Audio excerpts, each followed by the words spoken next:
The cosmic joke setting the stage. The year is 2387.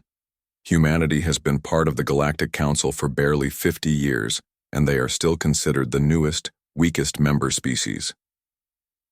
The story opens in the Grand Chamber of the Galactic Council, on Station Alpha Prime, where representatives from dozens of advanced alien civilizations gather. The mockery begins. Ambassador Tom Reed sits in the smallest chair at the council table, representing humanity. Around him, the other species tower with natural advantages. The blue giants with their massive intellects, the Silicon Collective with their perfect logic, the crystal beings with their energy manipulation, and the ancient ones who have traveled between stars for millennia. Today's topic is the upcoming Void Crisis, a massive space-time anomaly threatening to consume entire star systems. The Council discusses their most advanced technologies: dimensional folding drives, matter-antimatter, containment fields, and reality-stabilizing matrices. Each species boasts about their superior capabilities. When it comes to humanity's turn, Tom mentions their latest achievement, a small research vessel called the Pioneer, equipped with something they call a quantum resonance drive. The alien Council erupts in laughter. The blue giant representative, Elder Vex, chuckles deeply. Humans and their primitive tinkering. You barely understand fire compared to our mastery of stellar fusion. The dismissal, the Ancient One, speaks with condescension. Young species, your quantum drive is but a child's toy. We have technologies that bend reality itself. Perhaps you should leave this crisis to those who actually evolved beyond throwing rocks. The crystal being adds, humans still use chemical rockets occasionally. How quaint. We transcended physical propulsion eons ago. Tom remains calm but frustrated. He tries to explain that their drive works differently. It doesn't fight against space-time but works with it, finding natural resonance points. The Council dismisses this as impossible nonsense. The challenge, the Void Crisis, grows worse. 3. Star systems have already been consumed. The Council's combined technologies are failing. Their dimensional folders are being twisted, their matter-antimatter drives are becoming unstable near the anomaly, and their reality stabilizers are overloading. In desperation, they decide to throw everything they have at the problem. A massive armada of their best ships with their most advanced technology. But they make it clear, humanity is not invited to this real civilization's solution. Tom stands up, his face serious. You've made your position clear. But if your fleet fails, don't blame us for trying our primitive approach. The Council laughs again. Elder Vex waves dismissively. If our combined might fails, little human, your species can flee to the outer rim and pray the crisis doesn't reach you before you evolve for another 1,000,000 years. The setup bays. The alien armada prepares to depart with great fanfare. Tom quietly sends a message to Earth. Authorization requested for Pioneer deployment. Council has rejected our assistance. We proceed alone. The response comes back quickly. Authorization granted. Show them what humans do when everyone says it's impossible. Captain Jake Miller will command Pioneer. Make us proud. The part ends with the massive alien fleet departing toward the Void Crisis in a spectacular display of advanced technology. Ships that phase through dimensions. Vessels powered by captured stars, and craft that exist partially outside normal space-time. Meanwhile, a single small human ship quietly launches from Earth, the Pioneer, looking almost primitive compared to the alien vessels. But there's something different about the Pioneer. As it approaches the edge of human space, space-time itself seems to shimmer around it. The alien armada's approach. The combined fleet of the galaxy's most advanced civilizations approaches the Void Crisis with absolute confidence. Admiral Kex of the Blue Giants commands the operation from his reality-bending flagship. The armada consists of over 500 vessels representing the pinnacle of millions of years of technological evolution. First contact with the anomaly, the Void Crisis, appears as a massive tear in space-time itself. Not black like a black hole, but a writhing, impossible geometry that hurts to look at directly. It's consuming matter, energy, and even the fabric of reality itself, growing larger with each passing hour. The first wave attacks with dimensional weapons designed to seal the rift. The crystal beings fire concentrated energy beams that can normally reshape entire moons. The Silicon Collective deploys logic bombs that should theoretically make the anomaly calculate itself out of existence. The failures begin. Nothing works as expected. The dimensional weapons are absorbed and seem to make the rift larger. The energy beams are twisted back on themselves, damaging the crystal ships. The logic bombs simply disappear into the anomaly without effect. Admiral Kex orders the second wave. The Ancient Ones bring forward their reality stabilizers, massive devices that have successfully repaired damaged space-time before. They activate with tremendous power, creating a grid of stability around the anomaly. For a moment, it seems to work. The rift stops growing. The Council celebrates over communications. But then, the stabilizers begin to crack reality in different ways, creating dozens of smaller rifts. The cure becomes worse than the disease. Desperate measures in growing panic, the aliens throw everything they have at the problem. They try to create artificial black holes to counteract the rift. They attempt to fold space-time around it to isolate it. They even try firing matter-antimatter warheads directly into the anomaly. Each attempt fails more catastrophically than the last. Ships are lost as space-time becomes increasingly unstable around the crisis point. The Blue Giant's perfect calculations prove worthless as mathematics itself seems to break down near the rift. The fleets retreat. After losing over 100 ships and seeing the crisis grow to twice its original size, Admiral Kex makes the painful decision to retreat. The combined might of galactic civilization has not only failed, but made the situation worse. Emergency transmissions flood the communication channels. All ships fall back to minimum safe distance. Repeat. Full retreat authorized. The Ancient One's voice crackles over the comm. Impossible. Our technologies have mastered space and time for eons. How can this crude anomaly resist us? Meanwhile, Pioneer approaches. While the alien armada retreats in defeat, the small human vessel Pioneer continues its steady approach to the crisis zone. Captain Jake Miller reviews the data from the alien fleet's failed attempts with his small crew of 12 humans. His chief engineer, Lisa Park, shakes her head. They're trying to force solutions, fighting against the anomaly instead of understanding it. Science officer Mark Torres adds, the readings are fascinating. This isn't just a space-time rift. It's like space-time is trying to heal itself, but it's stuck in a loop. The human approach Captain Miller studies the data differently than the aliens did. Where they saw an enemy to defeat, he sees a problem to solve. Where they applied brute force, he looks for subtle solutions. Lisa, what if we don't try to close the rift? What if we help it finish what it's trying to do? You mean assist the healing process instead of forcing it? Exactly. Our quantum resonance drive doesn't impose our will on space-time. It finds the natural harmonics and works with them. The Council watches back at the alien fleet. Admiral Kex receives reports that a human vessel is still approaching the anomaly. He opens communications to Pioneer. Human vessel, this is Admiral Kex. You must retreat immediately. Our most advanced technologies have failed. Your primitive ship will be destroyed. Captain Miller's voice comes back calm and steady. Admiral, with respect, we're not using your approach. We'd like to try ours. The alien fleet watches in a mixture of amazement and horror as the tiny human ship continues toward certain destruction. In their minds, they're about to witness the extinction of humanity's foolish bravery. The part ends with Pioneer entering the edge of the crisis zone, where reality itself begins to bend and twist around them. The human touch into the storm Pioneer enters the crisis zone where the laws of physics become suggestions. The hull groans as space-time fluctuates around them. But the small human ship continues forward while alien sensors track their progress in disbelief. Captain Miller keeps his voice steady over the comm to his crew. Remember, we're not fighting this thing. We're trying to understand it. Lisa, bring the quantum resonance drive online slowly. Let it feel the natural harmonics. Engineer Lisa Park's hands dance over controls that look primitive compared to alien technology.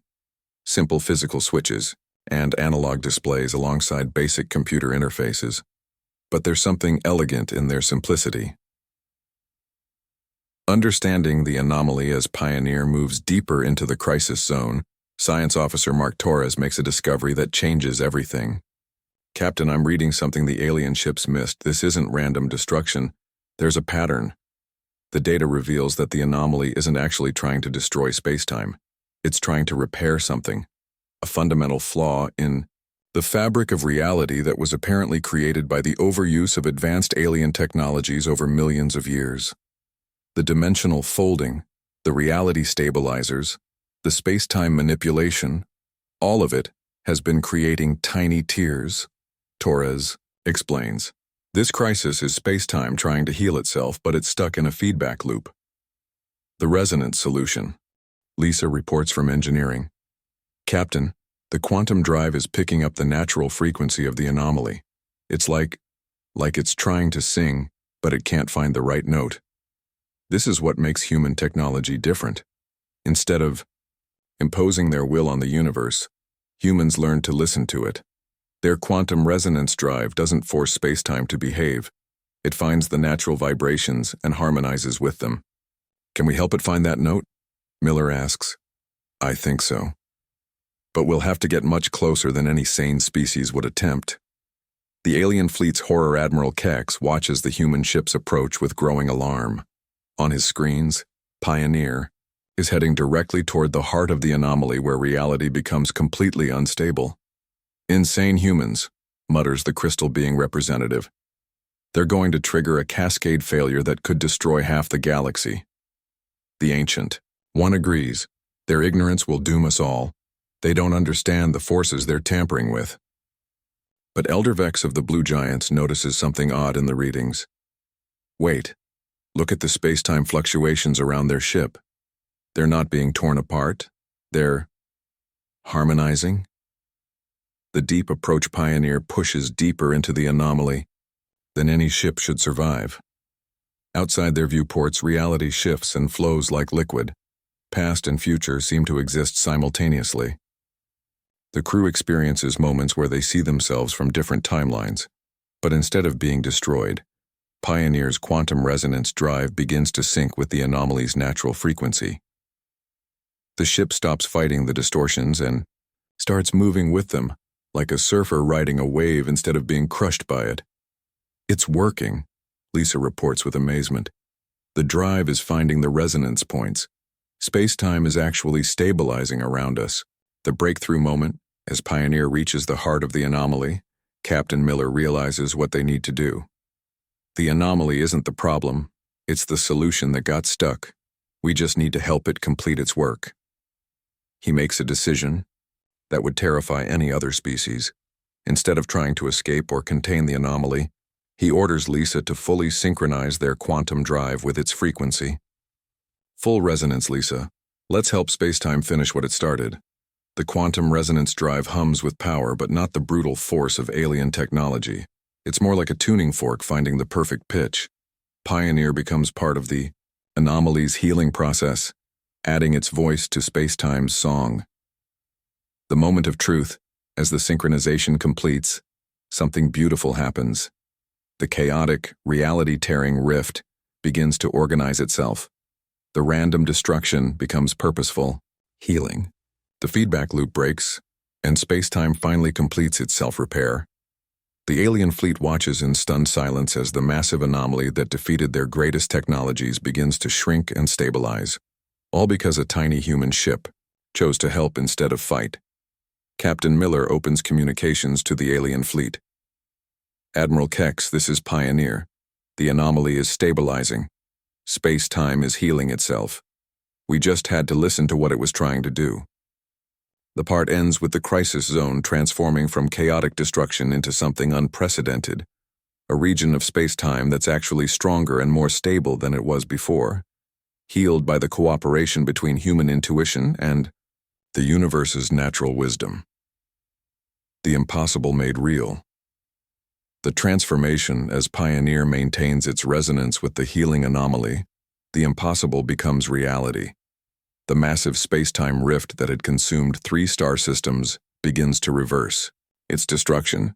Matter and energy that had been devoured start to reconstitute themselves, following patterns held in spacetime's memory. Captain Miller and his crew watch in awe as entire planets begin to reappear, reformed from the quantum information preserved in the fabric of reality itself. It's not just healing, it's resurrection on a cosmic scale. "My God," whispers Science Officer Torres, "it's bringing back everything the anomaly consumed. Space-time kept a record of it all." The alien fleet's Shock Admiral Kex stares at his readings in complete disbelief. The impossible is happening before his sensors. Not only has the crisis been resolved, but the damage is being undone in ways that violate everything his species believed about the permanence of destruction. How? The Ancient One's voice carries millennia of confusion. Matter destroyed by space-time distortion cannot be recovered. This breaks the fundamental laws we've observed for epochs. The crystal. Being's harmonic voice resonates with uncertainty. Our understanding of reality itself requires revision. The humans have accomplished what our combined wisdom deemed impossible.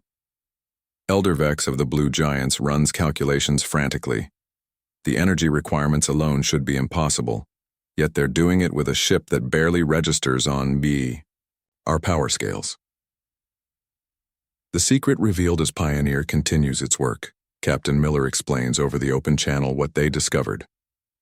The universe isn't just matter and energy moving through space and time. It's alive in a way we're only beginning to understand. It has memory, intention, the ability to heal itself. Engineer Lisa adds, "Our quantum resonance drive doesn't force anything. It listens to spacetime's natural frequencies and helps amplify them. Like being a good friend who knows exactly when to help and when to step back." This concept is revolutionary to the alien civilizations. For millions of years, they've built technologies based on domination, forcing reality to obey their will through superior power and knowledge. The idea of cooperation with the universe itself is completely foreign to them. The completed healing, as the process continues, the healed region of space-time becomes something unprecedented. It's not just restored to its original state, it's improved. The subtle flaws that had accumulated over millions of years of alien technological interference are gone, replaced by perfectly harmonious space-time. The 3 star systems that had been consumed reappear, but they're somehow more vibrant than before. The stars burn more efficiently, the planets orbit in perfect stability, and even the empty space between them seems to shimmer with health. "Captain," Torres reports with wonder, "the entire region is showing quantum coherence patterns I've never seen before.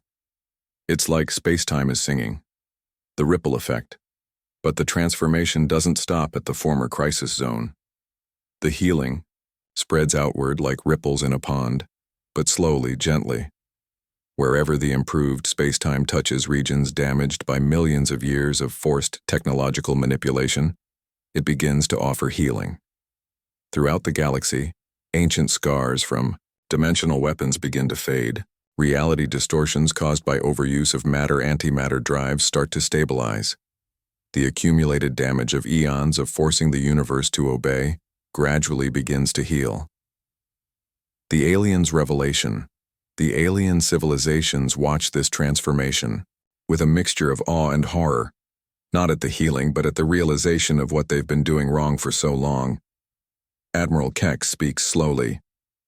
"We have been hurting the universe for millions of years. Our advanced technologies have been wounding reality itself." The Ancient One's voice carries the weight of cosmic regret. "In our arrogance, we believed mastery meant dominance. We never considered that wisdom might mean partnership." The crystal being harmonizes sadly. "We thought ourselves superior because we could force reality to obey. The humans are superior because they chose to listen instead." Pioneer's mission. Expands. Captain Miller realizes that their work is just beginning. "Lisa, can our drive help guide this healing to other damaged regions?" "I think so, Captain, but we'll need to be careful. We're not controlling this process, we're just helping it find its way." The small human ship begins to move through the galaxy, not as conquerors or rulers, but as healers helping space-time remember how to be whole again. The new understanding. Word spreads throughout the galaxy about what humans have accomplished. A new phrase begins to circulate among alien civilizations. The humans don't try to break reality, they help it remember how to be real. The part ends with Pioneer continuing its work, followed now by alien vessels trying to learn this completely new approach to technology and existence. The universe that once laughed at humanity now sings with their ships, and the laughter has become something far more beautiful, the music of cooperation between intelligence and the cosmos itself. The universe sings back, 770 words. 6 months later, the galaxy has changed in ways no one could have predicted. Captain Miller stands on the bridge of Pioneer as it approaches the Galactic Council station. But now, they're not alone. A fleet of ships from dozens of species follows them, not as escorts but as students learning the human way of working with reality instead of against it. The space around Alpha Prime Station itself shows the changes. The artificial gravity wells that once forced space-time into unnatural configurations have been replaced with gentle resonance fields that cooperate with natural gravitational flows. The station doesn't dominate its environment anymore. It harmonizes with it. The new council inside the council chamber. Everything has been redesigned. Gone are the massive displays of technological superiority and the hierarchical seating that ranked species by their ability to force reality to obey. Now the chamber is arranged in a circle, with representatives sitting as equals, and the walls shimmer with the gentle patterns of healed spacetime. Ambassador Tom Reed enters to a standing ovation, not the mockery he faced months ago, but genuine respect from beings who have learned to see wisdom in unexpected places. Elder Vex of the Blue Giants speaks first. Ambassador Reed, in our arrogance, we dismissed your species as primitive. We now understand that you were advanced in ways we had forgotten were possible. The transformation reports. The Ancient One presents data that still amazes even them. The healing continues to spread. Regions of space damaged by our technologies over millions of years are being restored. But more than that, they're being improved. Space-time itself is learning from the healing process. The reports are staggering. Dead zones where reality had been too damaged to support life are blooming with new possibilities. Travel between stars has become easier as space-time flows, more naturally. Even evolution itself seems to be accelerating on worlds touched by the healing. The crystal being adds with harmonic joy. Our worlds sing now in ways they haven't for eons. The artificial harmonics we imposed have been replaced by natural resonances that make our existence more beautiful than we remembered possible. The human method spread. Science Officer Torres, now serving as humanity's chief technology advisor to the Council, explains how other species are adapting human principles. It's not about copying our quantum resonance drive. Each species needs to find their own way to listen to the universe instead of shouting at it. The Blue Giants have modified their reality calculation matrices to include universe preference algorithms, mathematical frameworks that ask what space-time wants to do before trying to change it. The Silicon Collective has developed cooperative logic systems that work with the natural flow of information through quantum fields instead of forcing data into rigid structures. Even the Ancient Ones, despite their pride, have begun retrofitting their reality stabilizers to heal instead of simply maintain, allowing damaged space-time to remember its preferred state. The new discoveries. But the biggest revelation is still unfolding. As species across the galaxy learn to cooperate with reality instead of dominating it, they're discovering capabilities they never knew existed. Captain Miller addresses the Council. We're finding that the universe is far more intelligent and aware than any of us realized. When we work with it, instead of against it, it teaches us things we never could have learned by force. Ships designed with cooperative principles can travel faster than those using forced space-time manipulation because they're riding natural currents in the fabric of reality. Planets being terraformed with harmonic technologies develop ecosystems more complex, and stable than any designed by pure engineering. The philosophical revolution. The changes go beyond technology. Entire civilizations are reconsidering their basic assumptions about existence, consciousness, and the nature of intelligence itself. The ancient one admits, "We believed wisdom came from age and experience. The humans taught us that sometimes wisdom comes from remaining open to wonder." Elder Vex adds, "We thought intelligence meant the ability to impose our will. Now we see that true intelligence might be the ability to recognize when not to impose our will." Pioneer's new mission. As the council session concludes, Captain Miller receives new orders, not from Earth, but from the combined civilizations of the galaxy. Pioneer is being asked to lead an exploration mission beyond the galaxy's edge, to see if the healing can spread to the universe itself. "The universe laughed at us once," Miller reflects to his crew as they prepare for this ultimate journey. "Now it's inviting us to help it heal on the largest scale imaginable." The final revelation. As Pioneer and its international fleet prepare to depart, space-time around them shimmers with patterns that look almost like approval. The universe itself seems to be smiling. Engineer Lisa Park notices something on her instruments. "Captain, I'm picking up resonance patterns from everywhere. It's like the entire galaxy is singing the same song now." The story concludes with the realization that humans didn't just solve a crisis, they helped the universe remember how to be whole. And in teaching other species to listen instead of command, they've begun a transformation that will ripple through reality itself for eons to come. The universe that once laughed at humanity now sings with it, and the song is just beginning.